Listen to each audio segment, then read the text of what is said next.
A volta às aulas traz uma preocupação a alunos, pais, educadores, o bullying. O problema tem sido tão frequente que já existe até seguro para proteger as escolas de eventuais pedidos de indenizações. Bullying é o assunto da nossa coluna de educação de hoje com a Andréia Ramal. Andréia, bom dia. Que novidade é seguro anti-bullying? Pois é, Luli, bom dia. Acontece que as escolas começam a pensar também no que elas podem sofrer em termos de penalidades, indenizações que elas têm que pagar. Em outros países já estão muito altas, aqui no Brasil já começaram a ter que pagar. Elas podem ser responsabilizadas pelo Código Civil, pelo Código de Defesa do Consumidor. Agora, isso não resolve o problema anterior à penalidade, que é justamente a agressão em cima das crianças. Pois é, agora a escola tem que se mobilizar, então. Eu acho que a primeira atitude seria se mobilizar dentro do seu ambiente de sala de aula para tentar acabar com o problema. Isso, os pais precisam ficar atentos para que a escola não pense só em se proteger, mas pense principalmente em prevenir o bullying. Como é que se faz isso? Com dinâmicas de grupo, conscientizando as crianças, trazendo essa discussão para dentro da escola, envolvendo os pais dos agressores, para que aí você possa ter realmente um clima escolar positivo. O Conselho Nacional de Justiça elaborou uma cartilha com esclarecimentos sobre o bullying. Está toda lá na nossa página na internet, g1.com.br/RJ, e a gente fala aqui dos principais pontos. Olha só, olha os tipos de agressão. Exatamente, vão desde o verbal, que é um xingamento, pode passar pelo lado físico, material, pegar o lanche de uma criança e destruir, pisotear, acabar com o material escolar dela. Ou pode passar também pelo psicológico ou moral, como, por exemplo, ameaças, coisas que deixam a pessoa mais perturbada. Pode chegar até o nível sexual, como, por exemplo, assédio. E tem também o bullying virtual, que é aquele chamado cyberbullying. Exatamente, feito com instrumentos tecnológicos, como as redes sociais, por exemplo. E a gente sabe que o bullying pode provocar consequências graves no desenvolvimento de uma criança ou de um adolescente. Vamos ver a reportagem. Durante meses, a filha de Ellen foi agredida por um aluno na escola onde a menina estudava. Ele chutou minha filha, isso em vários episódios, né? Minha filha foi cuspida, foi chutada, foi socada, teve um lápis enfiado na cabeça e arranhado, foi xingada, teve o cabelo cortado em sala de aula. A mãe estranhou a reação da filha. Em pouco tempo, ela não queria mais ir à escola. Ela desenvolveu terror noturno, ela voltou a urinar na cama, ela desenvolveu os sintomas psicossomáticos, ela vivia com enxaqueca, dores abdominais e muitos medos, né? Ela tinha medo, ela tinha pânico. Isso tudo aconteceu em 2003. Na época, Ellen não sabia que a filha estava sendo vítima de bullying. As consequências podem ser graves para quem é agredido. Alguns jovens desenvolvem problemas psicológicos, depressão, distúrbios alimentares e ansiedade. Ellen acompanhou a filha durante 3 anos para fazer tratamento psicológico. Hoje, a menina estuda normalmente. Junto com a mãe, compartilha informações sobre o problema em um blog para ajudar outras famílias que passam pela mesma situação. Os dados impressionam. Segundo a pesquisa do IBGE, quase 70% dos estudantes do 9º ano do ensino fundamental no município do Rio disseram que se sentiram humilhados por provocações de colegas da escola. Em todo o país, a cidade do Rio de Janeiro ocupa a 16ª colocação no ranking dos alunos que foram vítimas de bullying. Uma pesquisa feita entre os estudantes da rede estadual de ensino mostrou que 74% dos alunos acham que as escolas deveriam intervir necessariamente quando acontecem casos de bullying. E alguns estabelecimentos de ensino já estão tomando medidas preventivas para evitar o problema. Nesta escola do Leblon, o assunto é discutido em sala de aula. Quando alguém faz uma piadinha com um colega, como é que vocês lidam com isso? Aqui a gente não liga muito, mas, quando é sério, começa a ficar sério, a gente tem aqui psicólogas que ajudam, né? Tem a coordenação, que sempre está disposta a ajudar também. Toda a equipe recebe orientação e as informações são debatidas semanalmente nas reuniões sobre o desempenho escolar em cada turma. E quando alguém não gosta de algum tipo de brincadeira, já sabe o que fazer. Tem brincadeira que é brincadeira mesmo, que ninguém leva muito a sério.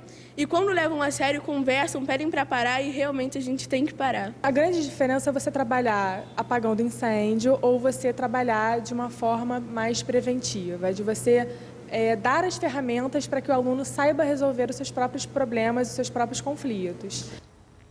Essa é a grande questão, né? Para que o aluno não só saiba, como tenha coragem de buscar uma solução para esses conflitos. Quando a gente mostrou aí uma escola particular, na questão das escolas públicas, na escola particular os pais podem recorrer ao Código de Defesa do Consumidor porque é uma prestação de serviço. E nas escolas públicas os alunos ficam mais expostos, André, na sua opinião? Olha, a boa notícia é que as escolas públicas já começaram a perceber esse problema. Tem projetos tanto no estado como em muitos municípios já para prevenir casos de bullying. E houve recentemente uma pesquisa realizada pela Secretaria de Educação em que mostra que os próprios alunos consideram que as escolas deveriam se envolver mais nesses casos. A gente tem aí uma estatística mostrando, olha só, 74% dos alunos acham que a escola deveria intervir.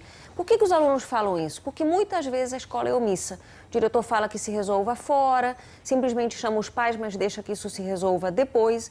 E isso realmente não pode. O papel da escola é educar, inclusive comprometendo as famílias. Vamos ver então, nessa mesma pesquisa que a Andréia trouxe pra gente, o que dizem os pais. Qual a opinião dos pais em relação ao bullying? A gente tem aí os números que mostram, olha, que segundo os pais, 88% deles acham que as escolas deveriam sim intervir. Então, existe tanto por parte dos pais quanto dos alunos. Isso, e essa é uma pesquisa com as escolas né? estaduais, quer dizer, até as pessoas das escolas estaduais estão atentas.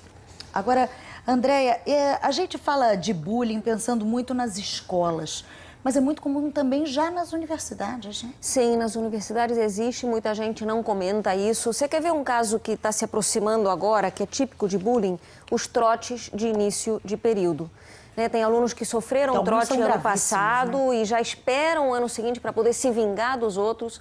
Tudo isso incita a violência.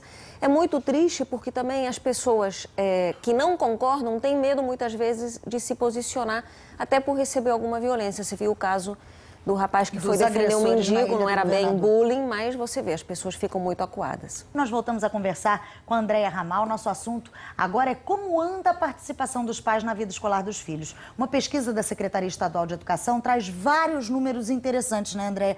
E a pesquisa mostra que não é só participar, não. É participar e dar exemplo, né? Exatamente. Tem o caso da leitura, né, que a gente vê que os alunos estão lendo pouco.